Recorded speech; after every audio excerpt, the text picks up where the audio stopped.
जैसे मेरी बात हुई आपके विपक्ष में जो है, उन्होंने कहा कि अजय जी जो है ना पब्लिसिटी में ज्यादा रहते हैं, जगह जगह अपने बोर्ड फ्लैग्स लगाने में ज्यादा रुचि रखते हैं और काम में कम रुचि रखते हैं। तो इसमें कहाँ तक सच्चाई है? तो आप क्या सोचते हैं कि वो मेरी बड़ाई करेंगे? जी, आपने सोचा कि 70 में से 8 सीट भाजपा ने जीती, उसमें भी 28,500 वोट से अकेला सबसे बड़ा वोट लेकर जीता हूं मैं। जी 58% वोट लेकर क्या दिल्ली में और कोई दूसरा विधायक जीता है? अभी तो लगता नहीं है। लगता नहीं, कोई है ही नहीं। जी, तो क्या आप लोकप्रियता को ऐसे ही आंकेंगे?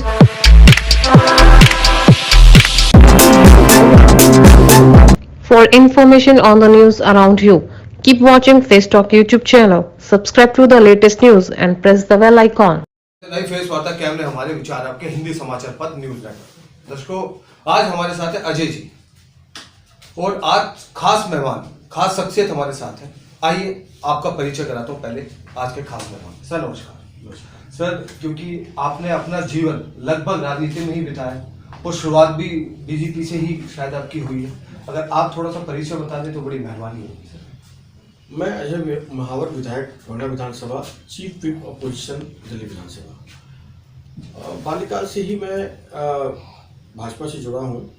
जब मेरी उम्र छोटी थी तब से ही मैं जुड़ा हुआ हूँ, और तरुणाई भी और जवानी भी और प्रौढ़ावस्था भी इसी पार्टी में गुजरी है, क्योंकि मैं विचारधारा के लिए जीता हूँ, विचारधारा के लिए होता हूँ। जी, अच्छा सर, 28 तारीख को उपचुनाव है, आपको लगता है कि भारतीय जनता पार्टी 5 सीटों पे अपना बहुमत के साथ आएगी? तो मुझे लगता है आना चाहिए। क्यों आना चाहिए, क्या कोई खास वजह? हम देखिए, पहले तो उस 5 में से 4 सीट हमारे पास नहीं थी, एक ही सीट थी हमारे पास, शालीमार बाग वाली। बाकी उपचुनाव का एक अलग मिजाज होता है, वोटर भी थोड़ा कम निकलता है।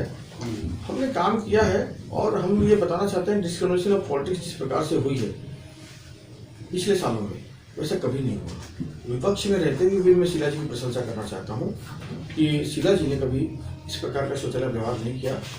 सफाई कर्मचारियों का पैसा रोकना, एमसीडी के डॉक्टर्स का, इंजीनियर्स का, एमसीडी के टीचर्स का पैसा रोकना, जो जिन्होंने इस कोविड काल में एक कोरोना वॉरियर का काम किया है, अपनी ज़िंदगी और अपने परिवार की ज़िंदगी को दांव पे लगा करके। तो मुझे लगता है कि केजरीवाल साहब थोड़ी छोटी राजनीति कर रहे हैं, और जिसके कारण उन लोगों को परेशानी भी है, जनता को परेशानी भी हुई है। और एक ऐसा लगता है जैसे हम सिर्फ लड़ रहे हैं, काम नहीं कर रहे हैं। हम काम करना चाहते हैं, काम ही करना चाहते हैं जी, और सिर्फ काम ही करना चाहते हैं। अच्छा, आपको लगता है अगर उपचुनाव में 5 सीट भारतीय जनता पार्टी की आती है तो 1 साल के बाद जो चुनाव है निगम के, उसमें भी फिर से भारतीय जनता पार्टी अपना कब्जा करेगी? देखिए, उपचुनाव में रिजल्ट जो भी हो, एक रुझान तो पता ही चल जाएगा। रुझान तो आपको पता लगेगा ही जी, इसमें कोई दोहराई नहीं। हम तो बता ही रहे कि इस 5 में से 1 सीट थी हमारे पास जी, लेकिन जब 272 सीटों पर हम आएंगे, मुझे कोई संदेह ही नहीं है। अच्छा, कतई संदेह नहीं है। और पिछली बार भी लोगों ने यही कहा था कि 10 साल हो गए शासन को, अब कहाँ आएंगे पिछली बार। अरे हम 4थी बार भी आएंगे साहब, हम 5वीं बार भी आएंगे। लेकिन आम आदमी पार्टी का कहना है कि इस बार कमल के फूल को हम निकाल के बाहर कर देंगे और झाड़ू का कब्जा बाहर एमसीडी में होगा। वो उनका कॉल है। उन्होंने तो सांसद के चुनाव में भी कहा था कि हम जो है 7 सीटों पर अपना झाड़ू खिलाएंगे, लेकिन खिला तो कमल ही। अच्छा, चलिए बात करते हैं आपके सपना में। 1 साल बेमिसाल, मैंने देखा कि आपके जगह जगह फ्लैक्स लगे हुए, बोर्ड भी लगे हुए, तो मैंने कुछ जनता से रुझान लिया, जो आपकी जनता है, जनता जनार्दन। मैंने कहा कि अजय जी से आप खुश हैं? तो थोड़ा सा लोगों ने कहा कि जब से चुनाव के बाद तो वो दोबारा क्षेत्र में आए नहीं, वो आते ही नहीं दोबारा। मैंने तो आपके पास जो समस्या होती है, कभी आप ऑफिस में जाते हैं, आपकी सुनवाई होती है नहीं होती, तो इसमें आप थोड़ा सा लगता है कि कहीं ना कहीं मिसअंडरस्टैंडिंग। मुझे नहीं लगता कि किससे आपने बात की है।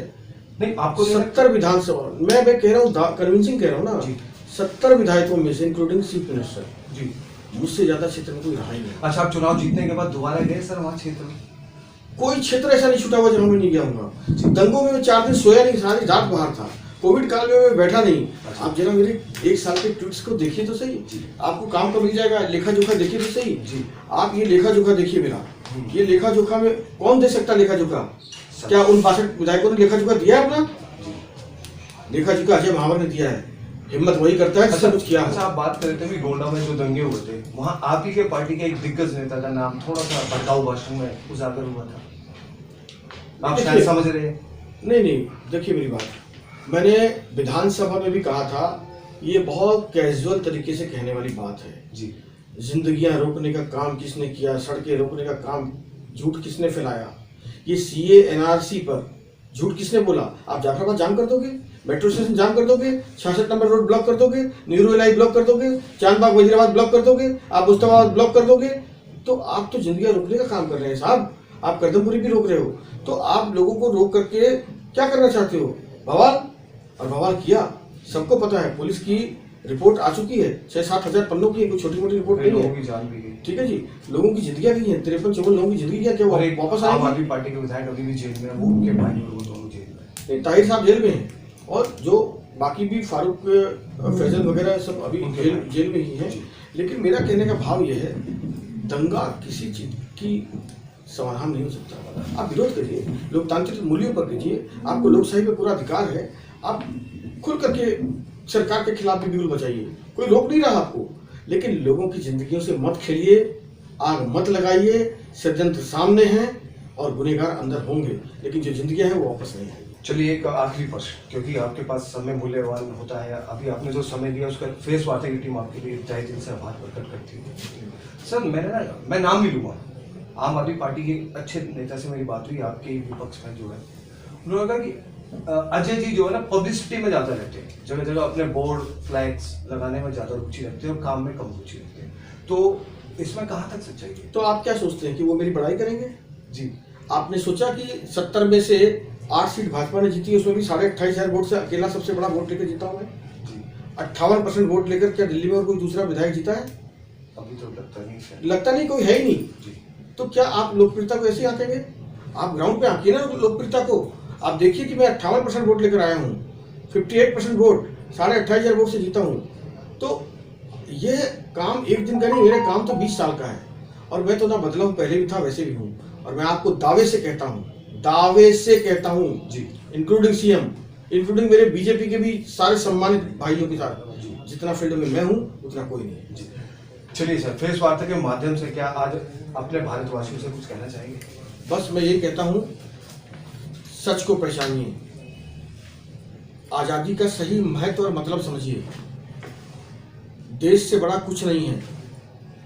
झूठ की फसल बोने वालों की झांसे में मत आइए, और भाईचारा, अमन चैन कायम रखिए। जी, देखिए कितनी बहुत गहरी बात कही कि सच को पहचानिए।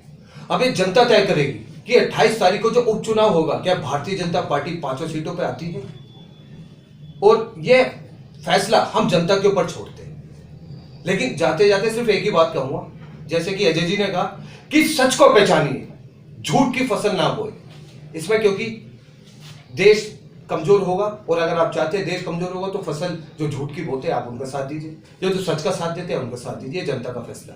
इसी के साथ देता हूं इजाजत। मैं राजन नाइक, फेस वार्ता कैमरे हमारे विचार आपके न्यूज नेटवर्क, कैमरामैन मुन्ना भाई के साथ। धन्यवाद।